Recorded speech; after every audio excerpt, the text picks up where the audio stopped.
to elaborate a little bit on the video I made the other day about my first experience with competing and how it was one of the worst times of my life.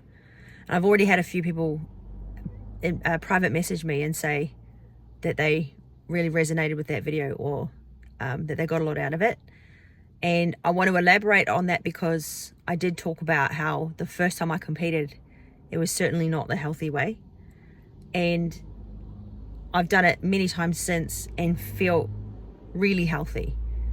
So this video is all about how I truly believe that competing can be done with your health not being compromised, but you do have to make a few decisions if you want to go down that road. And if you're not in the bodybuilding industry, you will hear a lot of people say it's not healthy to do it.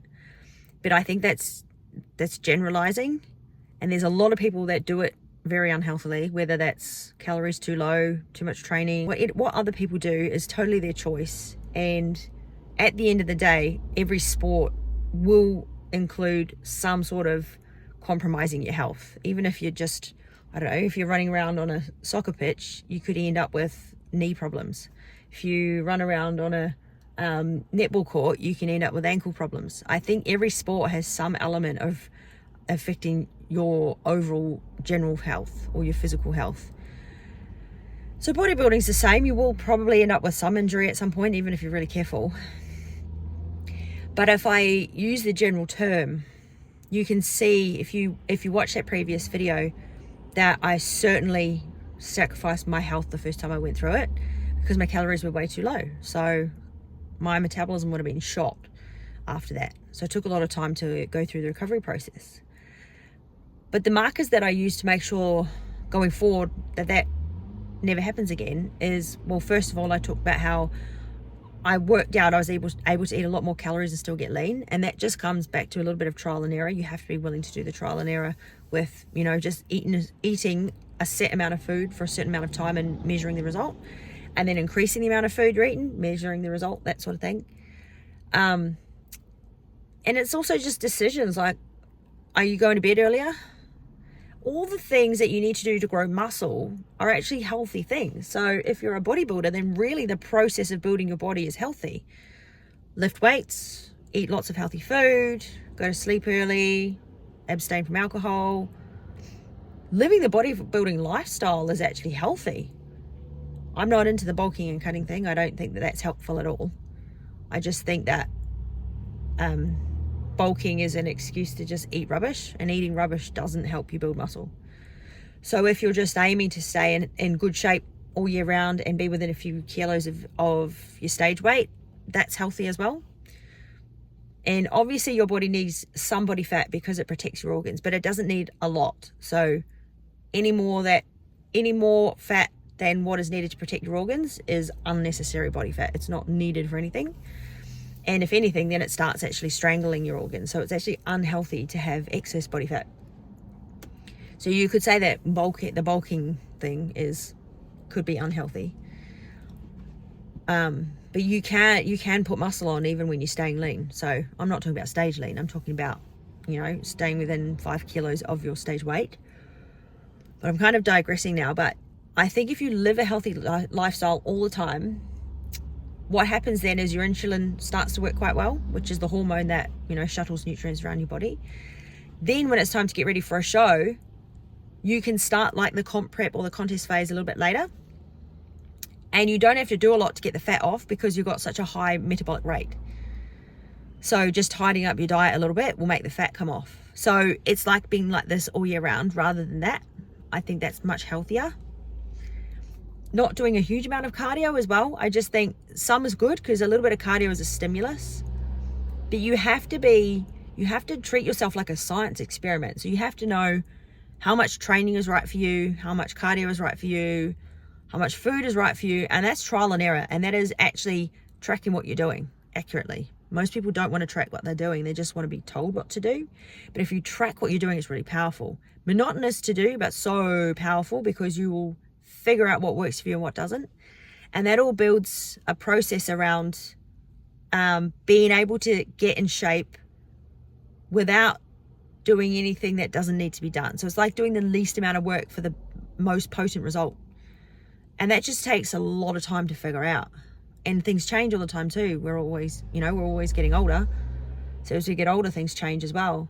So if you saw how many diaries and notebooks I've got from over the years of things that I've tracked, journals, training journals, food journals, keeping notes, it's also valuable because you forget what you've done. So I often look back on those too.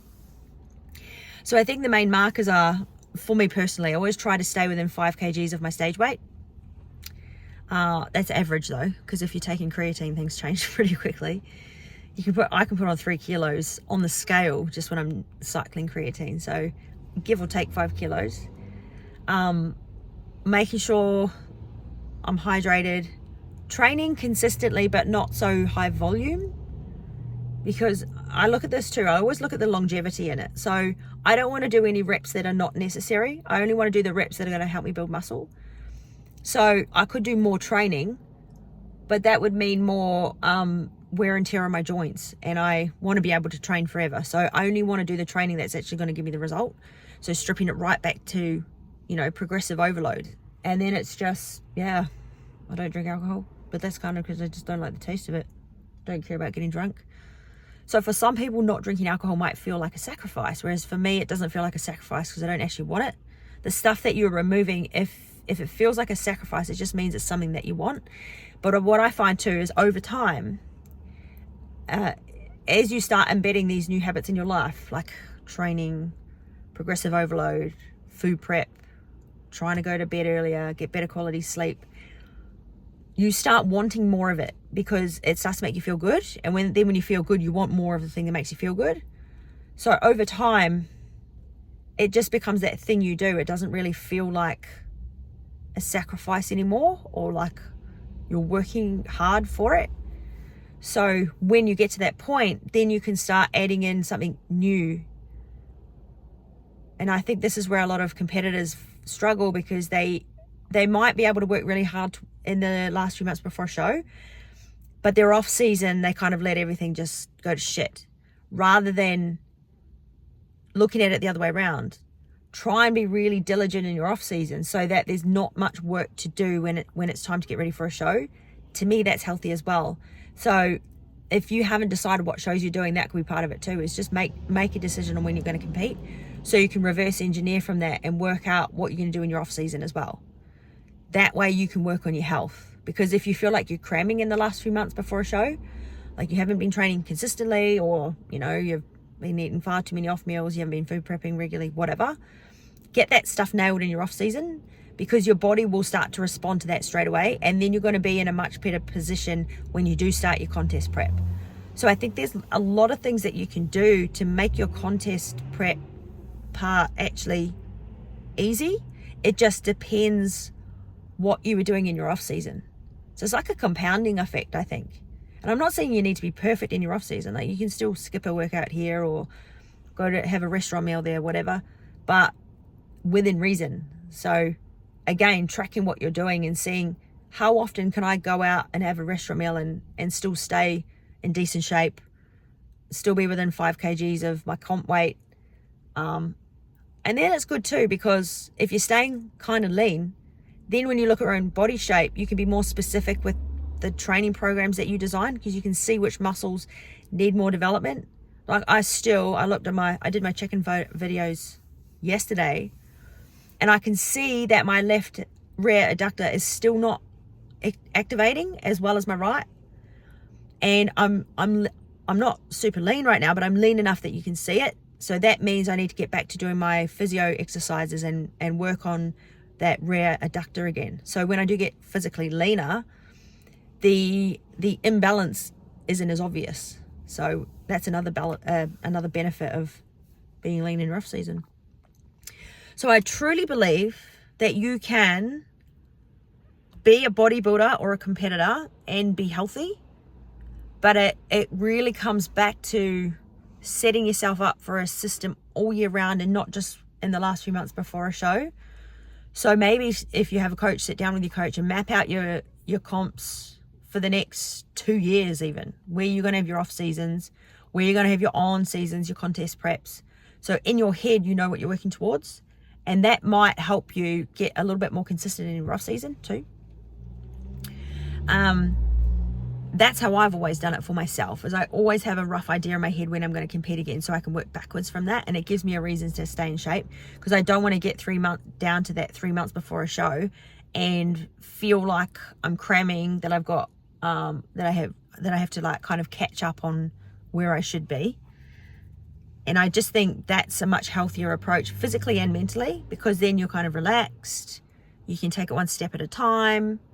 And I believe as well, when you're really lean, if you're mentally and physically relaxed, like you're peaceful, it shows in your body. And I think if you're highly stressed and highly strung, it shows in your body too. When you've got very low body fat, I think you can see when a person's body is responding to what they're doing, and when it's not responding. It could be stress, could be, you know, sleep deprivation, and that could be because you feel like you're not quite prepared enough. So yeah, I'm on the team. Yes, you can compete the healthy way. There's plenty of things you can do to make sure your health markers are still there. And it is a lot more, it requires a lot more diligence, tracking what you're doing, being honest with how much you're eating off the plan, how many workouts you're skipping. So keeping journals and stuff like that is really powerful, because you can look back and go, wow, yeah, I was actually really consistent with that. Or shit, I've made a lot of progress in X, Y, and Z. So that goes the other way too. It's not just to keep yourself on track, but it's also so you can see how far you've come. Because when you're a competitor, you're always thinking about where you want to go, and your standards are always raising. So you never feel like you're getting better, but it's actually because your standards are higher.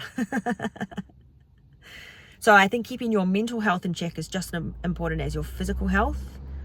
And that could be, you might have 2 or 3 people that you know are very good sounding boards, and just making sure that you check in with those people regularly, people that have a good, healthy mindset that you can bounce off. Looking back at your own data so you can remind yourself how far you've come and that all the work is worth it.